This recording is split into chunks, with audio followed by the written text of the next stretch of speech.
الاستبصار ده في منه مادي وفي اجتماعي وفي كذا حاجه. الاستبصار ده الشيء اللي بيخرج بره الحواس الخمسه، يعني انا شيء انا شفته ولكن لا بعيني ولا سمعته باذني، بره الحواس، ولا هو ملموس ولا هو مرئي ولا هو مسموع. يعني زي ما نقول كده، يعني مش عايزه اقول بالإحساس. التنبؤ بالمستقبل، بس هقول ايه اللي هو زي ما اقول لك مثلا انا حاسه الواد ده مش هينجح السنه دي. بالظبط. صح كده؟ ليه بقى؟ هو بيبقى باين عليه ان هو مثلا ما ان بيذاكرش، هو فاشل، مش لعبي، مش هو بنسبه بيذاكر. 90% ممكن يخلف التوقعات وينجح.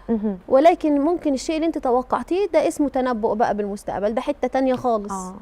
مرحله تانية بعد الاستبصار. وخاصه لو اللي قالت الكلمه دي هي مامته، فعلا الطفل ده ما بينجحش، او لو كان شاب. اوكي. لان في قانون الجذب برضو في علم النفس، احنا بنجذب لينا المستقبل. يعني اللي بتتمنى ابنها يطلع دكتور بيطلع دكتور، واللي بتتمنى ابنها يطلع فاشل بيطلع فاشل. هي مش بتتمنى، هي بتتكلم كتير. شفت اللي هو زي كده، يعني احنا بنقول دايما تفائلوا بالخير تجدوه. بالظبط. ما تقعديش تقولي له يا فاشل يا فاشل، ما خلاص هو بقى فاشل يعني. واقداركم تؤخذ من افواهكم. صحيح. مازن ميديا برودكشن.